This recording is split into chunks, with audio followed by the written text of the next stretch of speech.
Hi ಎಲ್ರಿಗೂ, ಇವತ್ತು pepper chicken ಹೇಗೆ ಮಾಡೋದಂತ ನೋಡೋಣ. ಕ್ಲೀನ್ ಮಾಡಿರೋ ಚಿಕನ್ನ ಒಂದು ಬೌಲ್ಗೆ ಹಾಕ್ಕೊಂಡು ಟೇಸ್ಟಿಗೆ ತಕ್ಕಂಗೆ ಉಪ್ಪು ಹಾಕ್ಕೊಳ್ಳಿ, ಅರಿಶಿನ, ಶುಂಠಿ ಬೆಳ್ಳುಳ್ಳಿ ಪೇಸ್ಟ್ 1 ಸ್ಪೂನು, ಮೊಸರು ಹಾಕ್ಕೊಂಡು ಮ್ಯಾಗಿನೇಟ್ ಮಾಡಿ ಸೈಡ್ಗೆ ಇಟ್ಬಿಡಿ ಒಂದು ಅರ್ಧ ಅವರು. ಈಗ ಅರ್ಧ ಅವರು ಆಗಿದೆ. ಸ್ಟವ್ ಮೇಲೆ ಒಂದು ಕಡಾಯಿ ಇಟ್ಟು ಒಂದು ಸ್ವಲ್ಪ ಎಣ್ಣೆ ಹಾಕ್ಕೊಳ್ಳಿ. ಎಣ್ಣೆ ಕಾದಿದೆ. ಇವಾಗ ಈರುಳ್ಳಿ, ಹಸಿಮೆಣಸಿನ್ಕಾಯಿ ಹಾಕ್ಕೊಂಡು ಫ್ರೈ ಮಾಡ್ಕೊಳ್ಳೋಣ. ಇವಾಗ ಒಂದು ಗಡ್ಡೆ ಬೆಳ್ಳುಳ್ಳಿನ ಈ ಥರ ಸಣ್ಣಕ್ಕೆ ಹೆಚ್ಕೊಂಡು ಹಾಕ್ಕೊಳ್ಳಿ. ಅದು ಒಂದು ಸ್ವಲ್ಪ ಹೊತ್ತು ಈ ಥರ ಫ್ರೈ ಮಾಡ್ಕೊಳ್ಳಿ. ಇವಾಗ ಚಿಕನ್ ಹಾಕ್ಕೊಳ್ಳಿ. ಚೆನ್ನಾಗಿ ಈ ಥರ ಮಿಕ್ಸ್ ಮಾಡಿ ಲಿಡ್ ಕ್ಲೋಸ್ ಮಾಡಿಬಿಟ್ಟು ಒಂದು 2 ನಿಮಿಷ ಬೇಯಿಸ್ಕೊಳ್ಳಿ.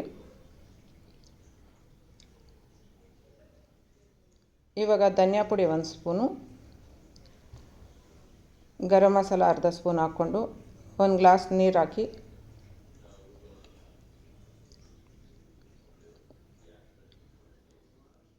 ಲಿಡ್ ಕ್ಲೋಸ್ ಮಾಡಿಬಿಟ್ಟು ಅದು ಬೇಯ್ತಾ ಇರಲಿ.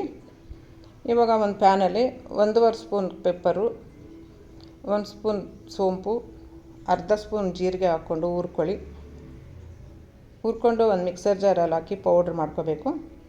ಈಗ ಪೌಡ್ರ್ ಆಗಿದೆ. ಇವಾಗ ಚಿಕನ್ಗೆ ಹಾಕ್ಕೊಳ್ಳೋಣ ಪೌಡ್ರನ್ನ. ಇವಾಗ ಗ್ರೈಂಡ್ ಮಾಡ್ಕೊಂಡಿರೋ ಪೌಡ್ರ್ ಹಾಕ್ಕೊಳ್ಳಿ. ಹಾಕಿ ಚೆನ್ನಾಗಿ ಮಿಕ್ಸ್ ಮಾಡಿ ಇನ್ನೊಂದು ಸ್ವಲ್ಪ ಹೊತ್ತು ಲಿಡ್ ಕ್ಲೋಸ್ ಮಾಡಿಬಿಟ್ಟು ಅದು ನೀರೆಲ್ಲ ಹಿಂಗೋವರೆಗೂ ಕುಕ್ ಮಾಡ್ಕೊಳ್ಳಿ. ಇವಾಗ ಸೋಯಾ ಸಾಸು 1.5 ಸ್ಪೂನ್ ಹಾಕ್ಕೊಳ್ಳಿ.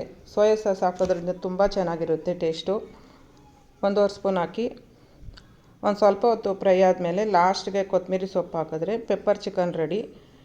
ಇದು ರಸಮ್ ಜೊತೆ, ಸಾಂಬಾರು, ಬರೀ ಸಾಂಬಾರು ಜೊತೆ ತುಂಬ ಚೆನ್ನಾಗಿರುತ್ತೆ. ಈ ವೆದರ್ಗೆ ನೀವು ಟ್ರೈ ಮಾಡಿ ನೋಡಿ ಹೇಗಿದೆ ಅಂತ ನನಗೆ ಕಮೆಂಟ್ ಮಾಡಿ. ಹೊಸಬ್ರು ಯಾರನ್ನ ನನ್ನ ಚಾನಲ್ ನೋಡಿದ್ರೆ ನನಗೆ ಸಬ್ಸ್ಕ್ರೈಬ್ ಮಾಡಿ, ಕೆಳಗಡೆ ಇರೋ ಬೆಲ್ ಐಕಾನ್ ಕ್ಲಿಕ್ ಮಾಡಿ.